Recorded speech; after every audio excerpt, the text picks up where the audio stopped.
Dear conference participants and Helga Teplarush,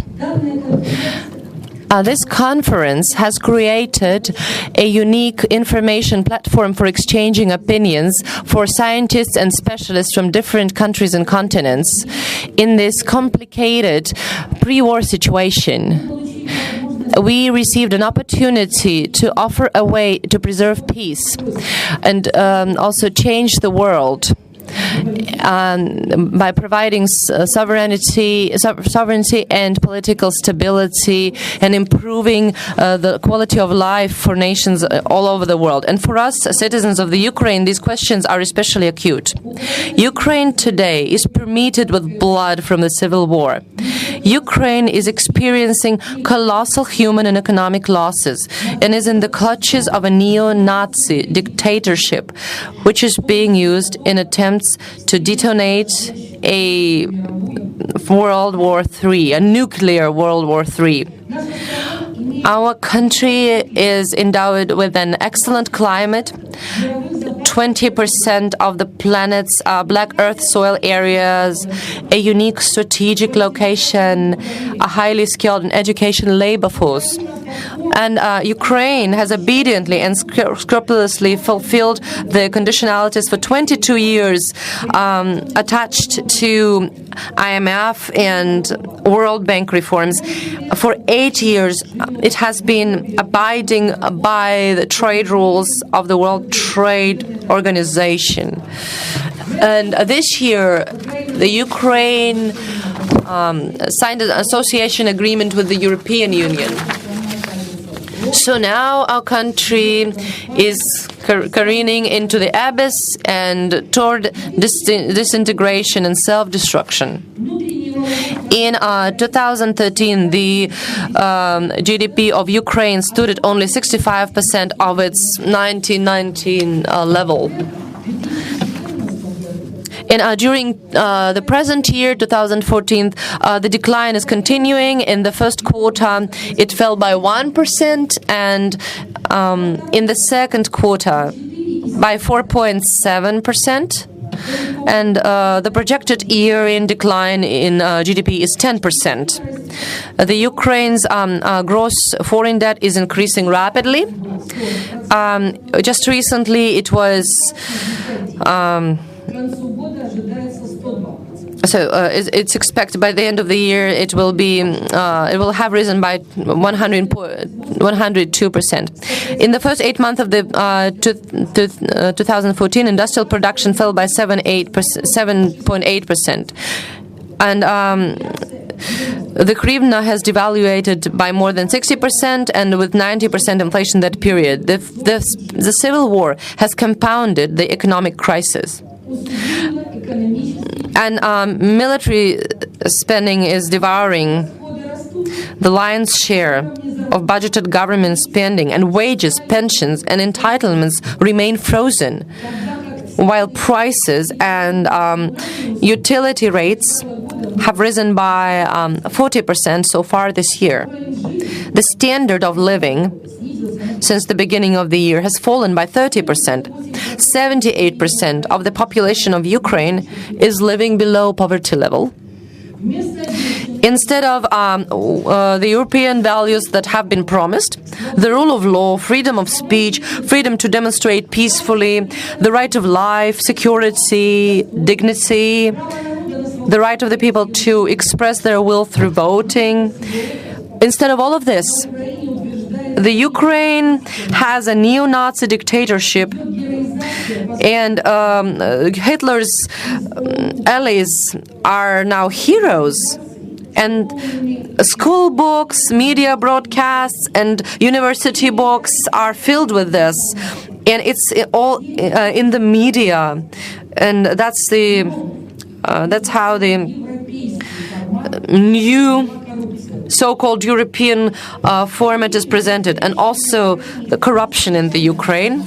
Unfortunately, this is not an accidental anomaly in a thriving world community. It is a lawful, planned result of the current world order established by the United States after the defeat of the Nazi Germany. and creating the new world system. The United States at Bretton Woods Conference have established this in 1944 by establishing the US dollar as the world currency that was still backed up by gold at the time. And the dollarization of the world economy has brought enormous profit to the American oligarchy. And since the August of 1971, the United States, who have built up its post-war economy many times more than the recovery of the USSR and the European and other countries, they cancelled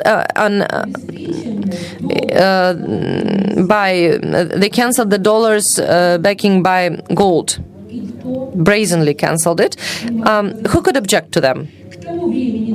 By then, the USA had already set up institutions of globalization as the IMF, the NATO, the World Bank, and the World Trade Organization, which was called GATT at the time. They just looted the whole world, destroyed national economies, and condemned billions of people to have starved existence or even to death from hunger, drugs, epidemics. The United States looked after their own welfare. The populations of Iraq, Afghanistan, Yugoslavia, Libya, Syria have been victims of this policy of pursuing U.S. national interests. And the existing world system is met with a steady and universal growth of dissatisfaction in various countries, which view this current world order as unjust and unacceptable. This order, prescribed by the IMF and the WTO under conditions of total dollarization, economic sanctions, integrated to order coup d'etat, color revolutions, and other conflicts for ensuring U.S. hegemony. The global leaders are emerging. New integration associations of countries like the BRICS, the Shanghai, the Customs Union, the Cooperation Organization, the Customs Union, the Eurasian Union are asserting their economic and political interests. And on October 8th of this year, the Financial Times published an emerging markets analysis that showed world economic prospects as threatening to the U.S. leadership. Looking at GDP adjusted for purchasing power parity, the old group of 7 leading nations, headed by the USA, is being eclipsed by MU7. Brazil, Russia, India, China, Mexico, Indonesia, and Turkey, with a combined GDP of $37.8 trillion as against $34.5 trillion for the G7. China itself has already surpassed the United States. Its GDP based on purchasing power parity is $17.6 trillion as against $17.4 trillion for the USA. For the United States, the loss of its world leadership position and the destruction of the worldwide dollar pyramid is a real threat. And it threatens not only their continued world dominance, but even the very existence of the United States as a nation. The USA has an astronomical foreign debt of $17 trillion and a yawning budget deficit of $1.7 trillion. For the United States, the radical pathway to salvation is World War III. And this is supposed to happen on the European continent. They are, again, on the European continent. And to ignite this war, they are counting on Ukraine. Ever since the destruction of the Soviet Union, the USA has heavily been controlling Ukraine, and it was clearly in their interest that neo-Nazi parties and movement experienced a boom in our country beginning in the 90s. The following neo-Nazi organizations came on the scene, like the Ukrainian National Assembly, Ukrainian People's Self-Defense, UNSO, in the 90s, it was still the USSR. The Social Nationalist Party of the Ukraine emerged in 1991, and in 2004 it was renamed as the Svoboda, or Freedom All Ukraine Association. Svoboda has held seats in the local legislations in Halichina, Western Ukraine, since 2010, in the national parliament since 2012. And then there's the Stepan Bandera Trident organization, founded in 1993, which in December 2013 was the basis for the creation of the right sector. There are many others. Throughout their existence, they received generous financing and information support from the West. They didn't just happen to emerge. They were knowingly created beforehand. They were prepared from the very start of the fall of the United States, of the USSR. They were receiving generous financing, generous informational support from the West. And in violation of the charter and judgment of the Nuremberg International Military Tribunal, which required national courts to put collaborations on Hitler's Nazis on trial. Contrary to the resolutions of the United Nations, which condemned racism and Nazism, and which obliged the state to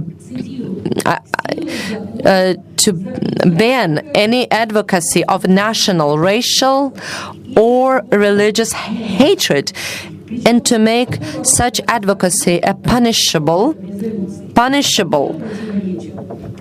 criminal act. Contrary, and that was Article 21 of the resolution of the United Nations Organization, November 26, 2012. And contrary to the resolutions of the United Nations, the International Convention on Civil and Political Rights, the International Convention on the Prevention and Punishment of Genocide, and the European Convention for the Protection of Human Rights and Fundamental Freedoms, they all forbid any discrimination based on gender, race, skin color, language, religion, political or any other beliefs, national or social origin, status as a property owner or not, any other basis. And contrary to the Constitution of Ukraine, Article 37, which forbids the creation and activity of political parties and public organizations whose programmatic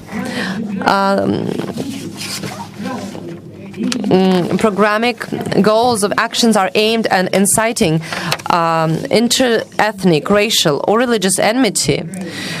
Those or infringement of human rights and freedoms. Those in power in the Ukraine, both Yushchenko and under President Yanukovych, they have used laws and regulations to turn a Nazi ideology into the ideology of Ukraine. And the recent was 2014, October 14th, Poroshenko has established the 14th of October, the day of the protector of the motherland. In 1942, the so-called UPA was created, the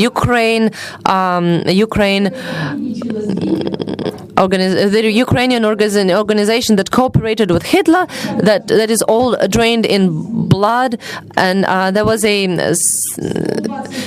tragedy called the Volyn. Well, there was a tragic event that is now the neo-Nazistic holiday of the Ukraine. And neo-Nazis, they formed the ideological core of the Euromaidan, and they display Nazi symbols like the swastika, the numbers 14 and 88, the Celtic crosses, the certain and different flags, and portraits of their 14 is a racist. And 88 is Heil Hitler, the Celtic cross, certain Nazi flags, portraits of their ideological idols, collaborators and agents of the Abwehr, Konovalets, Bandera, Shukevich, and they demonstrated that in Euromaidan in Kiev. And they constantly chanted, "Muscovites onto the knives, hang the communists, stab the Russians, hang the communists." Those are their favorite mottos. They keep chanting it constantly. And hail the nations, glory to Ukraine, to the heroes, glory, death to the enemies. And of course, the enemies are not just Russians, but whoever is not into their Nazi ideology is their enemy. Ukraine above all. Here in Germany, the Nazis would say Germany above all. So again, glory to Ukraine, to the heroes' glory. That's all Bandera.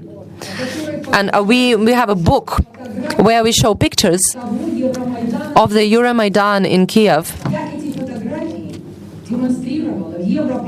I showed those books and those pictures in the European press conference, European Parliament press conference, February 26 this year, and I'm really thankful because, and I hope that all the anti-fascists of the Ukraine are thankful to the Schiller Institute, to our real friends from Germany, Italy, France, who back then in March and February, who organized for us a trip around European countries, meetings with deputies, parliament deputies, national parliaments and regional parliaments, European Parliament, the European Parliament. We showed it all. But Brussels, Washington, London, they have never seen what happened in Kiev. They only saw a very peaceful Euromaidan.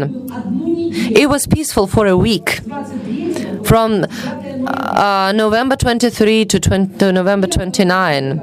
And December the 1st,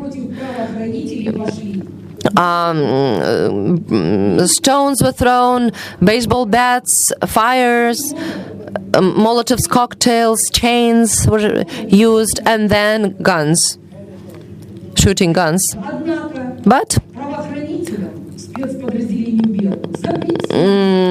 the Berkut were forbidden to use force against that. So how then do we account for this policy? What happened in Missouri? A policeman shot an 18-year-old Michael Brown, an Afro-American. And that was his indignant fellow citizens marched against it, and after that the people were met first with tear gas and then with rubber bullets, and after that the National Guard was sent in and they imposed a state of emergency and curfew. A segment of the population of Ukraine supported the Euromaidan, but millions and tens of millions of people rejected Euromaidan. And those who rejected did not want Ukraine to be turned into Russia's enemies. They opposed to signing the association agreement with the EU, which is that would deliberately break economic, cultural, informational, scientific, and even family ties with the Russians.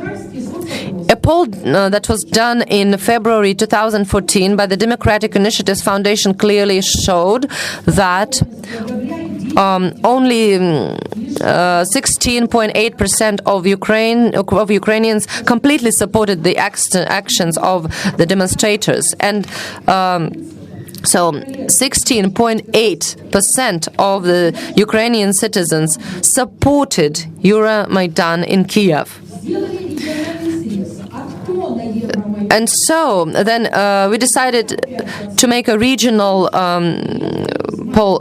Who were the people in Euromaidan? They all came from smaller towns and villages of Western Ukraine. So in no way the European Maidan in Kiev speaks of the geopolitical choice of our nation. In February 20, the neo-Nazi fighters already had fire farms. On February 21, 3 foreign ministers from Germany, France, and Poland forced Yanukovych, who was then president, in effect, to recognize the coup d'etat and to agree to Maidan terms. The memorandum involved obligations for each of the sides, but the Maidan representatives had not the least intention of fulfilling their obligations, and nobody made them do so. The illegal armed units were neither disarmed nor disbanded. And the neo-Nazi ideology became the ideology of a new country, new state. This is an ideology under which one ethnic group dictates to all other. It's an ideology of reprisals against Russians, an ideology of reprisals against dissidents. The new authorities proclaimed one nation, one language, one church, one state. And we see a Hitler parallel here. And under these conditions, representatives of the Russian world, and that means not only citizens of the Russian Federation, not only ethnic Russians, but also called Little Russians in the Ukraine, who identify with the Russian world and Eastern Slav civilization, this, of course, sounded the alarm. Crimea exploded, and the referendum in March the 16th was practically unanimous in favor of returning to Russia. The Donbas rose up. This region is inhabited by 6.5 million people, most of them of a Russian cultural orientation, closely tied to Russia. And the May 11 referendum showed that 75% of the population of the Donetsk and Lugansk region did not want to be in a neo-Nazi, anti-Russian Ukraine. But the Kiev regime decided to punish the Donbas, trampling on the values, the will, and the interest of the population. And yesterday we heard from our Chinese colleague how China is carefully working with the Hong Kong situation, seeking for ways to have a dialogue. Kiev didn't even didn't attempt any dialogue. Until April 2014, we couldn't fathom that against peaceful citizens, its state could destroy it with the aviation, Grad and Uragan rocket launcher, cluster bombs, phosphorus bombs, Tochka U, also called SS-21, tactical missiles, and other types of selective effect heavy offensive weaponry. As a result of combat involving the Ukrainian army and various volunteer battalions, even the seriously understated UN estimates that 3,600 people had been killed and 8,700 people were wounded in the Donbas by the beginning of this month, in October 2014. By comparison, 3,360 soldiers and officers from Ukraine were killed over the 10-year duration of the Soviet war in Afghanistan. Half a year. And the fratricidal war in the Donbas also set the stage for a stream of refugees.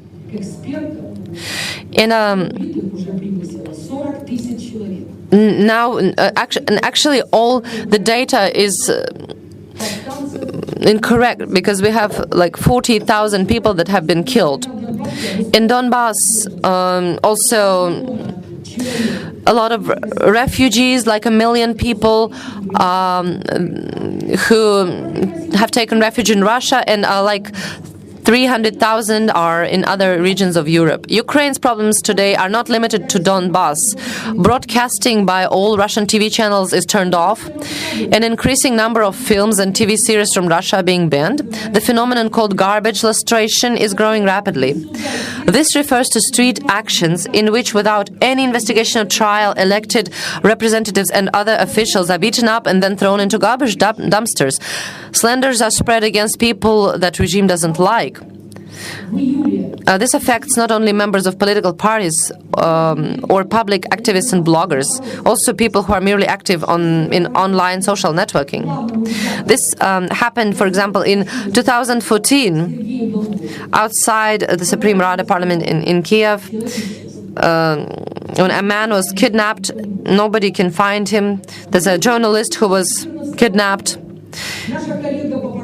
And also, our colleague, Yelena Mazur, wanted to make a picket of women near the near the Rada.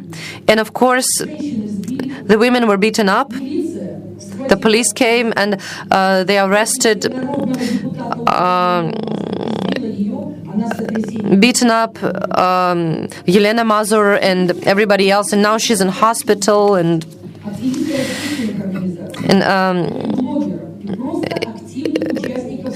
also all the active people are afraid to even go online because everybody is peaceful demonstrations are beaten up and law enforcement arrests everybody, all the demonstrators.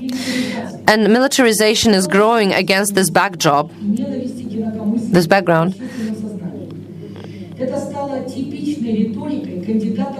And this has become the typical rhetoric of parliamentary candidates in the elections taking place in October 26. Irina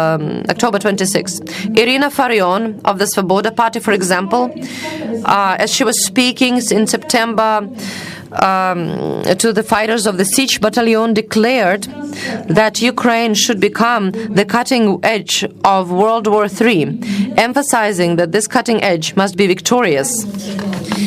And Lyndon LaRouche said that the Nazis in the Ukraine are prepared to trigger the Third World War. And in the conditions of the civil war, rampaging militants, intimidation and blackmail, strict censorship, militaristic anti-Russian psychosis, there is little doubt about the outcome of the October 26 elections. This will be a war parliament which, on the U.S. orders, or if faced with the threat of mass social uprisings in the Ukraine, may very well impose martial law and declare war on Russia. Considering Europe's role as a passive player in the aggressive policy of the USA, there is no doubt that a declaration of war by Ukraine against Russia would pull the NATO countries led by the United States into the maelstrom. It is without question that mankind would suffer hideous losses from nuclear attacks. Human reason is obligated to put forward an alternative to this demonic scenario. That alternative should be a fundamentally new, scientifically organized, inspired, and viable world order. Of course, this involves an array of difficult problems, from creating just supranational financial and credit organizations to replace the IMF and World Bank, and new trade organizations instead of the WTO to disband NATO, eliminate the monopoly of the dollar, and radical reform of how the UN and its Security Council function.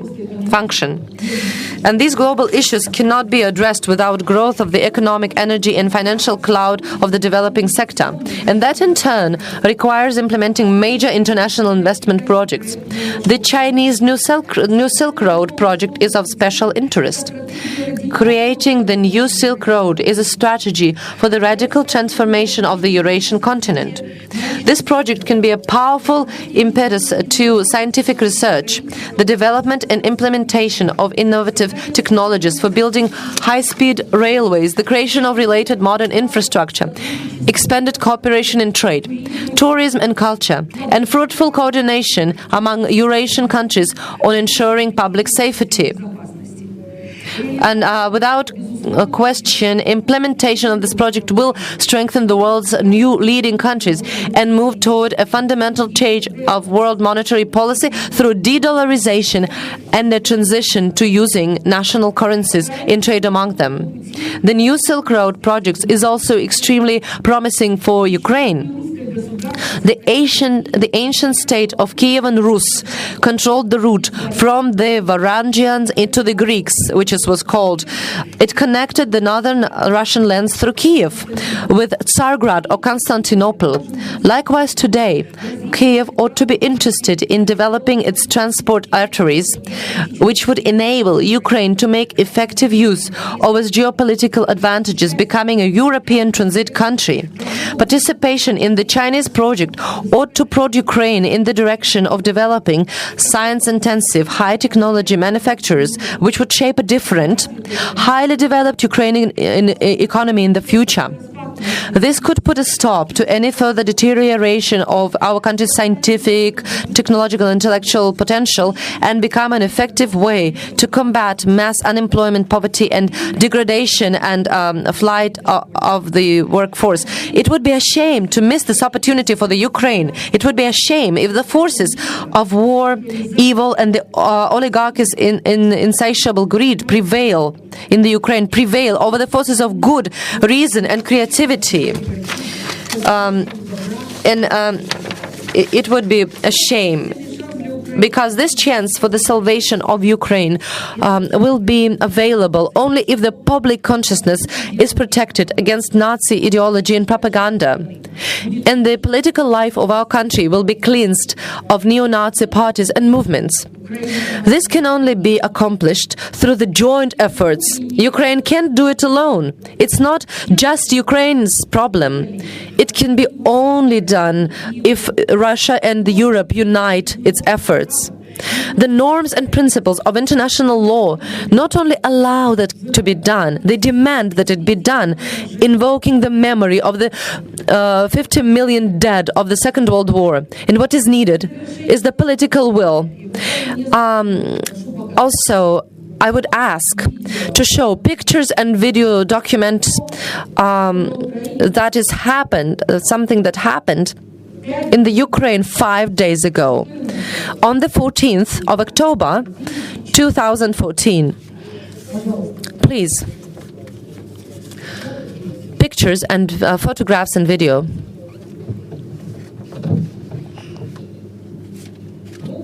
Here it says, for the Bandera of Lvov. And Bandera was Edward's agent who was with Hitler, uniting Ukrainian nationalists to aid the Nazi, Hitler's Nazi. So this is a demonstration in Lvov. Here, in the wartime costumes, the UPA, the organization, they're murderers. Here they are marching with flowers, and they're greeted as heroes in the streets of the Ukraine. Abwehr agents, Bandera, Shukhevich, Petlura, and that's way back in the Civil War, and they killed the Jews. So these are the heroes of today's Ukraine. That's the young people greeting their flags. You see these flags, and you will see other black and red flags, purely Nazi flags. And that's from Germany in 1933. Abwehr agents, and that's in the streets of Kiev. That's what's happening. You see the Nazi flag, the right sector, black and red flag. Okay. And this is a demonstration with the SS division flag, the Werwolf. That's the Azov battalion, volunteer battalion. And their commander is running for elections. So here's Bandera. So the young people for the UPA, the organization, the murderers. And this organization at Nuremberg, Article 6, they were under trial as Nazi allies. Here's Lvov. So this is the Nazi symbols that you see at this parade. A German TV channel that showed it was almost deprived of its license. Here's a football Bandera. Here's a football game, soccer game, in the Bandera picture. And this is a Krishchatik Maidan, at Maidan. This is a stage. Glory to the heroes. This is the stage that all for Maidan. So everybody else who came to Kiev. And here's this phrase. There are two rules that Banderas stick to. You build the Ukrainian, build the Ukrainian nation or die fighting for Ukraine. So they're fanatics. They're going to war, happy to die and happy to kill, because they are being told, brainwashed, that they're building this Ukraine, the free Ukraine. Love Ukraine or get out. This is what they're saying to me, people who work with me. We are not needed there. They want to clear Ukraine of everybody who's thinking different, who are not Nazi, who are not pro-Bandera. A video. Here's a minute of video, October 14th.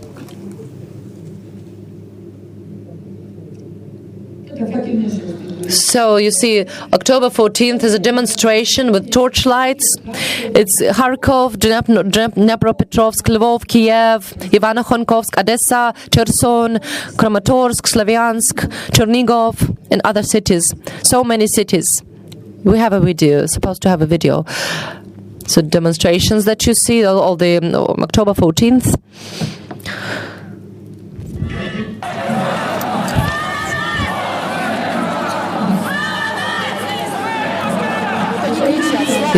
They're shouting, glory to the nation, death to the enemies, Ukraine above all.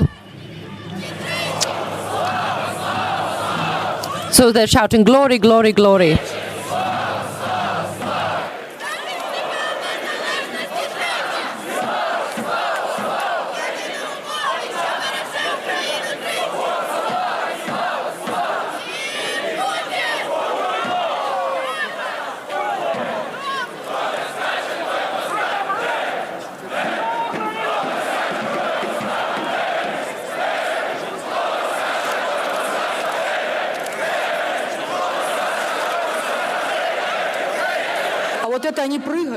And you see them jumping. It's their, and they go like, if you're not hopping, you're Russian. If you're not hopping, it's like their racist humor. If you're not jumping or hopping, that means that you are not, you're Russian. You're standing, you're Russian, you're a Muscovite. So that's an insult, you're Russian.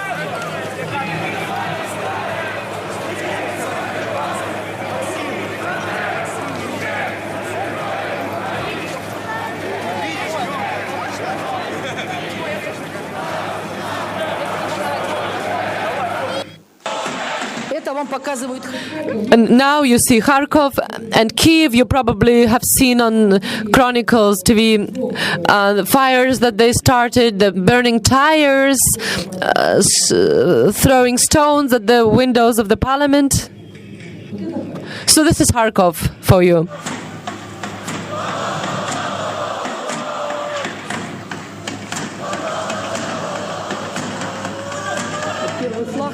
So this first flag, the symbol of the division, of the SS division.